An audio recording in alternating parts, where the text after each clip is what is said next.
Hello everyone, welcome to the Green Man channel. Hope you're all doing good and well and you're ready for this third Saturday premiere of the month of January on the channel.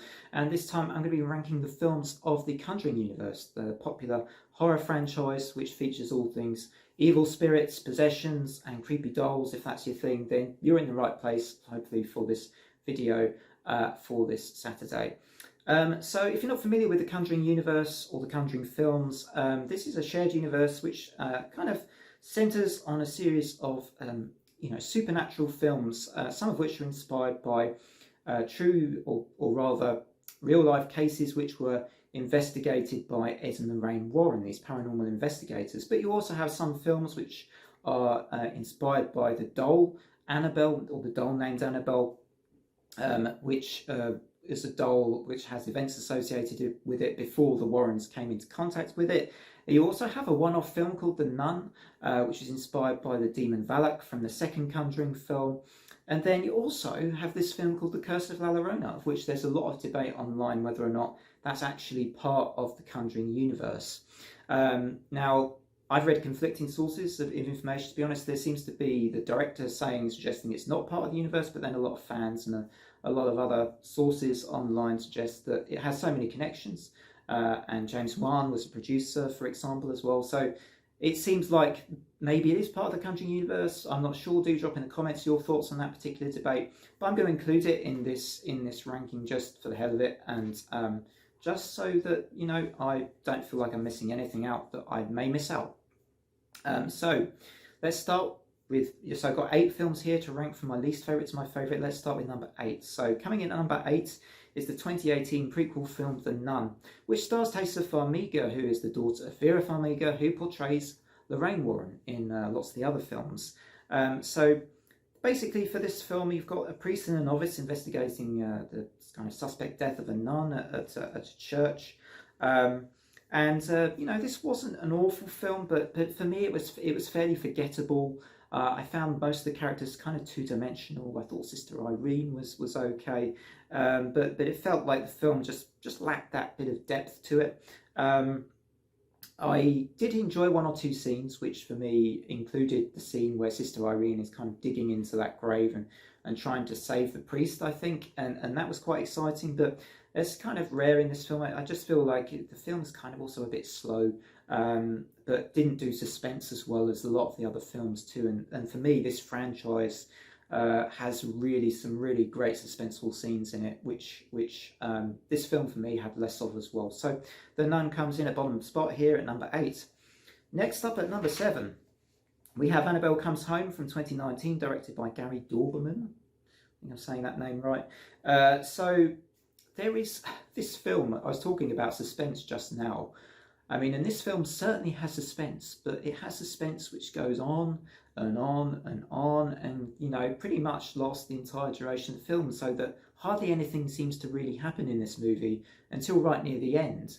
And it's kind of because the suspense has gone on for such a long period of time, for like an hour and a half before anything happens. It's kind of the moment for me has gone a bit, even though actually the last scenes in this film I actually thought were quite exciting. The film was, because of that, was just some way off the mark for me. Some good performances, including that from McKenna Grace. There was some depth to the characters in this film. Unlike the film I was just mentioned, The Nun, I actually thought there was some depth to a couple of the characters and a couple of the girls in this film in particular. So, yeah, not bad, but this is my second from bottom. So that's at number 7, Annabelle Comes Home from 2019. Number 6 is the film I was talking about at the very start of the video and trying to work out, whether this is actually part of the franchise or not. The Curse of La Llorona from 2019, directed by Michael Chavez. This film was based on the Latin American folklore of La Llorona, this kind of mythical ghost who mourns the children that she drowned, and all this kind of weird stuff. And the film is following a mother from 1973 LA who is trying to save her children from this malevolent spirit, from this La Llorona character, it seems, or La Llorona myth. This has some really exciting scenes in it. I think, funnily enough, this film doesn't do as well with suspense for me. It's almost the opposite of Annabelle Comes Home. You have lots happening in this film, but it feels a little bit kind of maybe over the top at times, a little bit goofy as well. Interestingly, you actually have the actor Raymond Cruz, who you might know as Tuco from Breaking Bad, appearing in this film. The kind of complete psychopath Tuco, who's amazing in Breaking Bad. But yeah, this one, it's okay. It's a very watchable film, I'd say. Actually, it's, like I say, it's got some exciting scenes, well worth a watch. But it comes in at number 6 for me on my list. Now, next up at number 5, we have The Conjuring, The Devil Made Me Do It, from 2021, and again directed by the same director as The Curse of La Llorona, it seems. And this is an interesting film. It starts off with a really intense and dramatic scene with this little boy kind of being possessed, and it's quite horrifying to watch as he kind of becomes more and more, just possessed, and his body becomes contorted, and it's a really kind of, objects are flying around this room everywhere in Ed and Lorraine Warren's direction, and it's really exciting stuff actually at the start of this film. But I think the film loses its way a little bit for me. It becomes too convoluted with its plot developments, and the whole kind of the main story with this Arn Johnson, who is being accused obviously of murder, but he is trying to defend himself on the basis that he's been possessed by this demon and everything. It kind of gives it an interesting angle, and as far as second sequels go, sequels go in horror generally, this isn't a bad film at all. It's actually pretty good, I'd say, compared to a lot of other horror sequels that are out there in popular franchises as well. But it's just a little off the mark for me, I think. But yeah, there's some good stuff at the end of the film as well. It's like the start of the film and the very end of this film I really, really enjoyed. But all the kind of plot diversions and developments in the middle of the film, which I know were serving the film obviously, but for me the film lost its kind of appeal because of that, I think, and it just feels like the other Conjuring films drew their strengths from focusing in more on one specific family of characters, and having Ed and Lorraine dealing with them, rather than kind of going off in more kind of different directions, and for me getting a little bit lost in those directions here and losing the intensity of the film. And that was the big thing for me, is it lost its intensity. So that's Conjuring Devil Made Me Do It, coming at number 5. We move on to number 4 next, and we've got, God, what's number 4? Okay, Annabelle from 2014. This was directed by John R. Leonetti, and this is very, very, this gets a really negative rating on IMDb, I noticed. I think it was way harsh. I think this is quite a good film, this Annabelle film, which is obviously a prequel film. And it has some really good suspense building scenes in it. But I also think, unlike with Annabelle Comes Home, there's some, there's just good events as well. There's events that are happening alongside the suspense, enough happening to make you want to keep watching it. Like the performance of Annabelle Wallis in this film, actually playing Mia Thorne. Wasn't so keen on the John Thorne character, her husband. I thought he was kind of doing a bit too much gaslighting for parts of this film. The scene I loved in Annabelle, right, was the scene where she's stuck in that lift and she can't get the lift doors to close. She keeps looking out into that corridor. I thought that was like, that horror scene was amazing. And like I say, this is a pretty good film for me.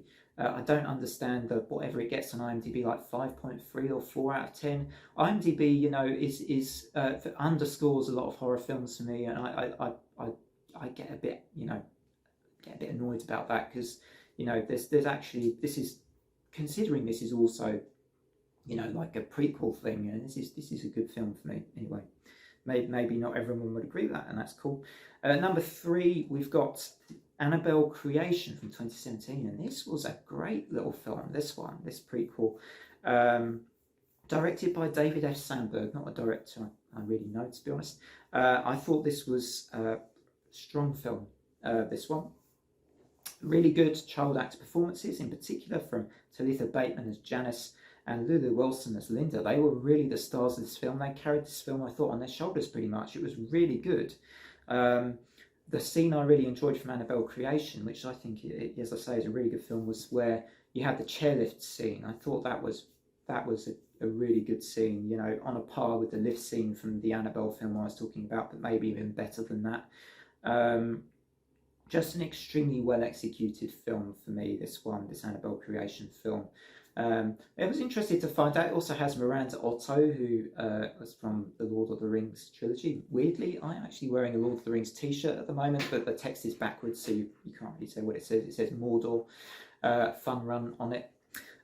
So that's my choice for number 3, Annabelle Creation.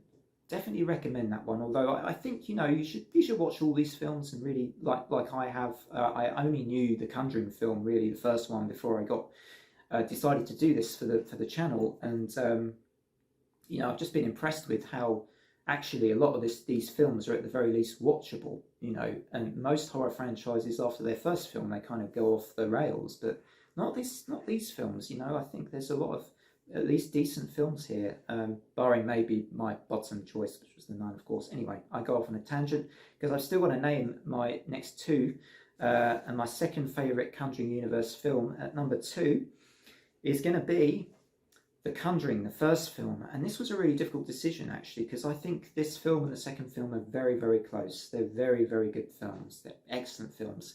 And I think this film is maybe regarded as a bit of a modern horror classic. It deserves that tag. I honestly think that. After I saw this film, I was actually a bit unsettled. I've seen a lot of horror. And this first film had a scene that actually managed to unsettle me. It takes a lot. It does. I'm not saying that just to be kind of all yeah, I'm big and tough and everything. I'm not. But it takes quite a bit for a horror film to unsettle me. And the scene where Carolyn Perrin, who is the mum in this film, where Ed and Lorraine are unable to take her out of the house. Performance by the actress that plays Carolyn Perrin is just something else in this movie as well. She should have gotten an award. I don't know if she did. But anyway, I should have looked that up maybe before the video. But some really riveting scenes involving the mum, I think, in this film. And it is a fantastic movie. Again, Ed and Lorraine, performances of Patrick Wilson and Vera Farmiga also help support the case, or the kind of investigation, the suspense in this film. They're adding dimensions, I think, to the films that were in these characters. Really good performances by them. So yeah, just an excellent film, and I can see why lots of people call this one a modern classic, because it kind of is a really good film. But my choice for number 1 was perhaps the film I found the most entertaining. Interestingly, I think it's the longest in the franchise, coming in just over 2 hours. And that's the second film, The Conjuring 2 from 2016. And I should say this is directed, both of these films, these top 2 are directed by James Wan, a director I really like. I love a lot of his films. I love Malignant as well, as one example. And I generally like his films. I find them interesting anyway. And this kind of second film is just has a lot of what a lot of the other good elements of the other films have, kind of all in one film. It has the suspense is really good in this second film. I like the kind of the way that they really were inspired by the events of this house in this council house in Enfield, not too far away from where I am, actually, interestingly. Well, far away enough, thankfully, maybe. But yeah, this is kind of just a really good film with lots of really good performances, again, by the child actors in this film. They're excellent. They're absolutely brilliant. Particularly, I think it's the actress that plays the little girl in this film. She's excellent. So yeah, I liked the ending of this film as well. It was a little bit more of there was an entertaining element to this one, I thought. And particularly kind of brought about by when Patrick Wilson, when rather Ed Warren is trying to save this little girl at the end. So she's played by Melina Wolf, and yeah, it's just really good, great sequel. Maybe one of the best sequels in the horror genre I can think that I've seen. Just really strong film. like I say. So that's my favourite. That's my pick for my #1 film from the Conjuring universe, the Conjuring franchise. It's The Conjuring 2 from 2016. So thank you very much as always for watching this Saturday premiere. I hope you enjoyed it. Do let me know your ranking of these Conjuring Universe films in the comments. I look forward to reading those. Otherwise, the next premiere on the channel coming next Saturday is going to be the Malazan A Reaper's Gale book review. I'll see you there hopefully for that, if obviously if fantasy is your thing. Otherwise, take care everybody and bye for now.